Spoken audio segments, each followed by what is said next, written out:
Welcome to the show. Thank you so much for having me on. It is an absolute pleasure to have you on, especially considering your journey in this race. When your name was first announced, it was Oprah's spiritual advisor, and I remember being like, I'm sorry, what?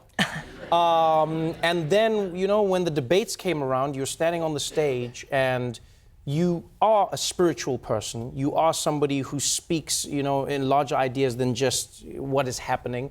It seemed like you were out of your depth. After the second debates, though, you were the most Googled name in, I think, 49 states. And all of a sudden, people went from Marianne Williamson, the joke, to, maybe she says a few things we like. Maybe she's got a plan.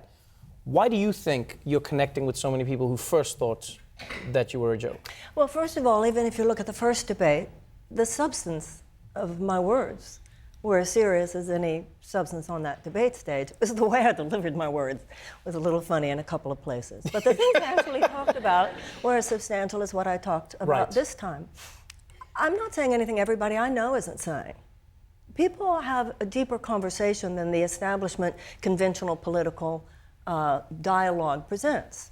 And so I'm simply talking about things the way I believe people talk these days. People understand that more is going on than just externalities, and people understand that if you want to transform your life, you're going to have to address things on a deeper level than just the fixes on the outside. You do speak about levels consistently, levels or higher powers. For instance, that's what you said in one of the debates. You said, this needs help from a higher power. Now, when I heard that, I was like, but you're running for president of the United States, so is that the second highest power? And this is a genuine question. I want to know, like, what do you believe that means? Well, it's interesting because Abraham Lincoln spoke that way. And we're living in an aberrational time that the left has become so over-secularized in its conversation. When I was growing up, people like Martin Luther King, people like Bobby Kennedy. Bobby Kennedy talked about the soul of America and a contest for the soul of America. It's only been in the last few decades that the left has become so over-secularized in its language. Traditionally, on the right, there has been a focus on issues of private morality. But traditionally, on the left, there was a focus on issues of public morality. War and peace is a moral issue.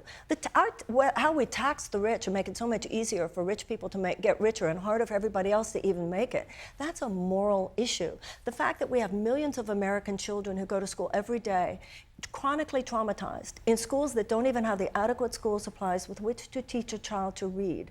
And if that child cannot learn to read by the age of 8, the chances of high school graduation are drastically diminished, and the chances of incarceration are drastically increased in the richest country in the world. That's a moral issue.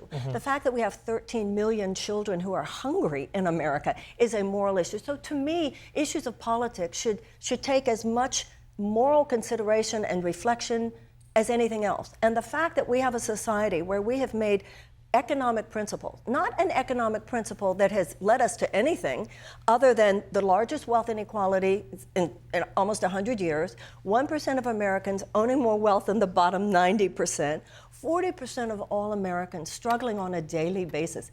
What are we doing? It's interesting that you... What are we doing? Right, but you have the numbers, clearly.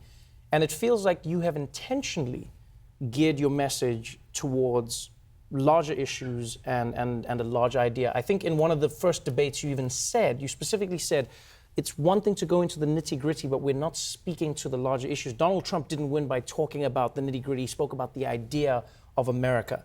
Is that what you think people need to hear? Is the idea of America versus just the numbers? It's the idea of leadership. It's what I believe we need in a president. Franklin Roosevelt said that the administrative aspect of the presidency, he said, is secondary.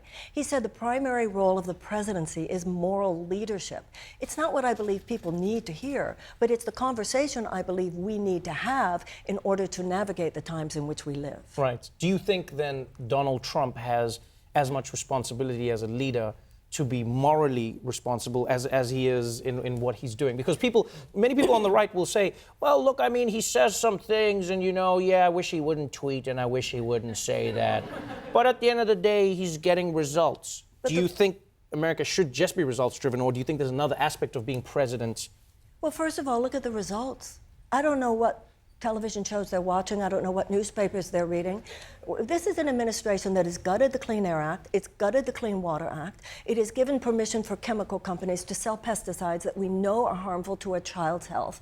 This is a an administration that, for the sake of $350 billion in arms sales to Saudi Arabia, is willing to give aerial support to a genocidal war where tens of thousands of people have died of starvation, many of which are children, in a way that would make our grandparents roll over in their graves. These are the results. So when people say he's gotten results, yeah, he's gotten results so that a few of his friends can get even richer.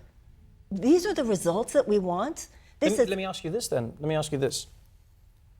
If I were to agree with you on that point and say, okay, you're right, these are moral arguments that people should be having. We've seen that Donald Trump is willing and able to find people to write laws that will support how he feels. That is correct. So what laws would you then come in with on day one? What laws would you try and enact that would, that would complement how you feel? Because we know how you feel about the issues, okay. But what laws do you think, concrete laws, need to match that feeling? Absolutely. Bad laws got us here. Good laws will get us out of here. Right. First of all, we need to pass a law, and not only legislation, but probably also constitutional amendment for public funding of federal campaigns. Because right now, we have because the undue influence of money, particularly corporate money, on our governmental policy is the cancer underlying all these other cancers. So that's number one. That's what we've got to deal with. Then we need a massive infusion of economic hope and opportunity into the life of the average American. We're going to get there by repealing the 2017 tax cut, $2 trillion tax cut that gave 83 cents of every dollar to the very richest individuals and corporations. You put back in the middle class tax cut. Notice that that's not an economic stimulus, that bill. Then you close those subsidies, you stop those subsidies. Like, why did we pay $26 billion to the fossil fuel companies alone last year in subsidies? Martin Luther King said if they give it to rich people, they call it a subsidy. If they give it to poor people, they call it a handout. Then you realize that our government actually advocated and passed a law against the interests of the American people, making it, because of all the lobbying done by Big Pharma, that the United States government cannot actually negotiate for drug prices with big pharmaceutical companies. Then I agree with Senator Warren that we should have a 3% tax on billionaires. We should have a 2% tax on people $50 million and more. You do all that stuff, Trevor, we've got some cash on hand. And then we start doing what we should be doing. We take care of the At the debates, one of your lines has become iconic, and that is, we are not dealing with a healthcare system, we are dealing with a sick care system. What does that mean? What it means is that the conversation we're having is how to treat people once they're sick. We also have to talk about why there's so much more chronic disease in America. And why is that? Well, because of our chemical policies, our agricultural policies, our food policies, our environmental policies, and even our economic policies, given that our economic policies cause so much economic stress and anxiety on a daily basis. And stress causes illness. But so many times we're not talking about those things, because in order to talk about those things, we'd have to talk about policies with chemical companies and agricultural companies and oil and gas and so forth. You seem to be somebody who is constantly trying to find the balance between the spiritual and the physical, the ideas of what we do in the world and then what we feel and what is changing who we are as human beings.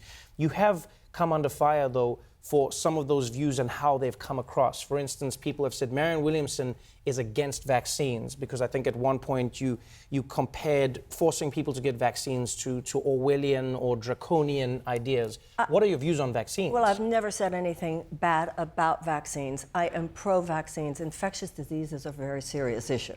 And any time that there is a medical intervention, there's both benefit and risk. And the government must always come down on the side of the public good.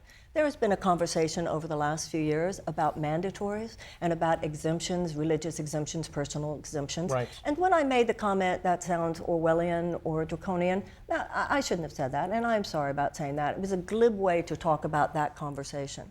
But I think with all of these things, I'm not anti-vax. I'm the least anti-science person.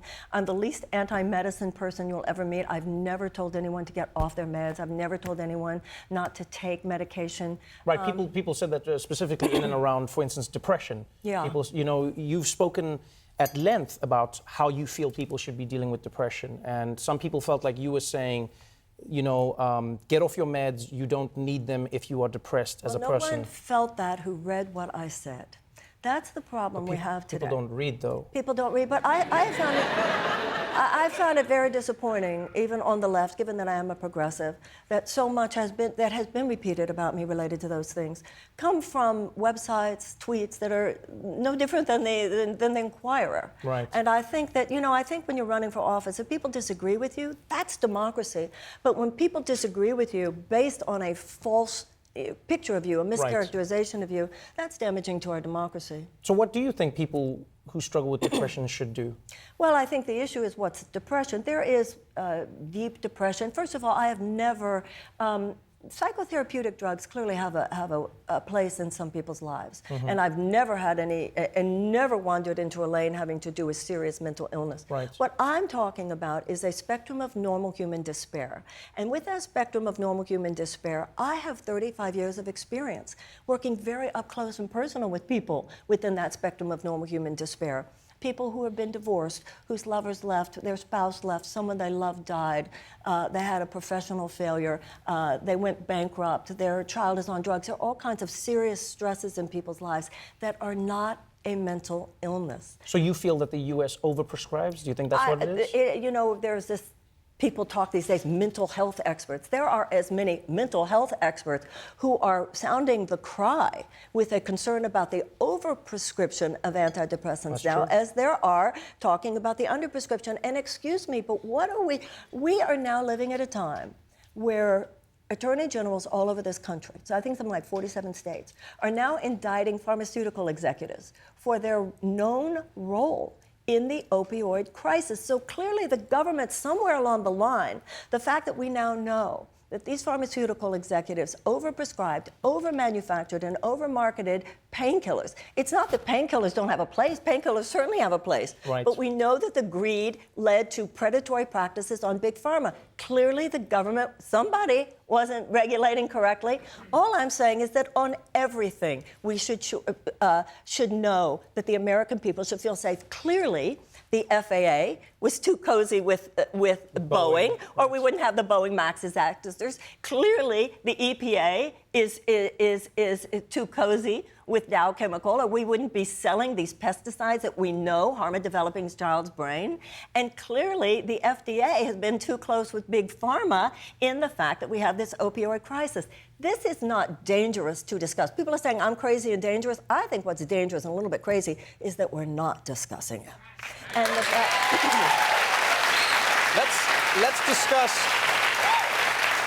Let's discuss then one of the bigger issues that has really resonated with many people from the debates, and that is the issue in and around reparations. Yes. Where Marianne Williamson at one point in the debate seemed like you were talking about, feelings and our stresses as human beings and how to evolve and how to find that center. When it came to reparations, you came with the numbers.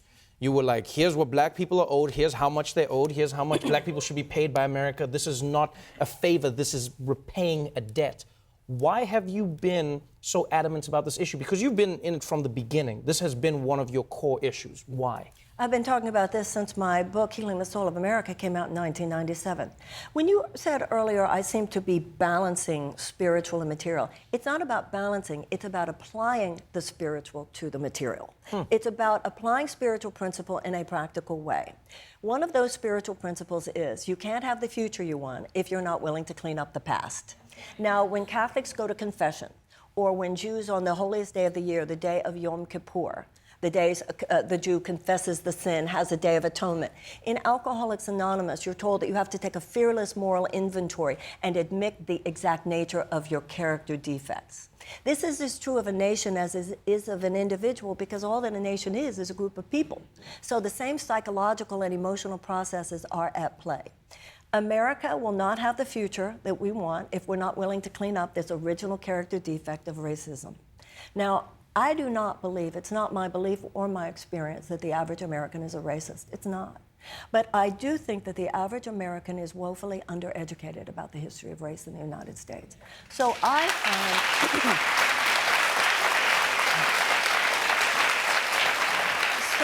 find, and I find this in the whitest states in America, that when you actually, I become a little American history teacher for a few minutes, and I talk about the fact that the first slaves were brought over enslaved persons brought over in 1619, slavery not abolished till 1865, that's 250 years, followed by another 100 years of institutionalized violence against black people.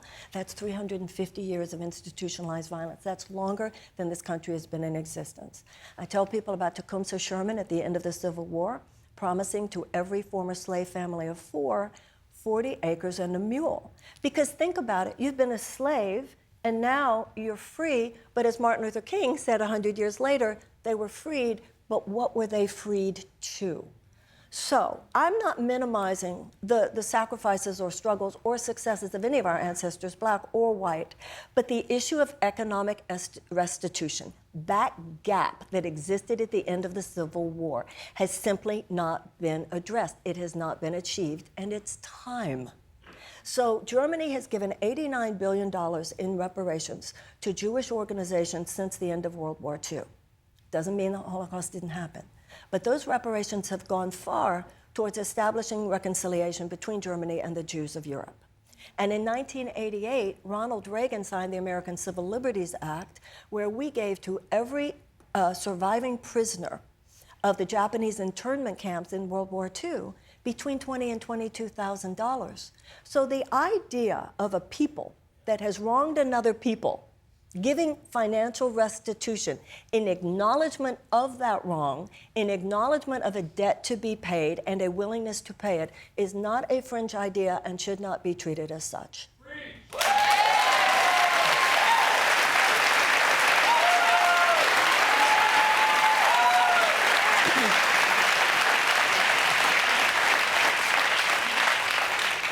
I'll tell you this.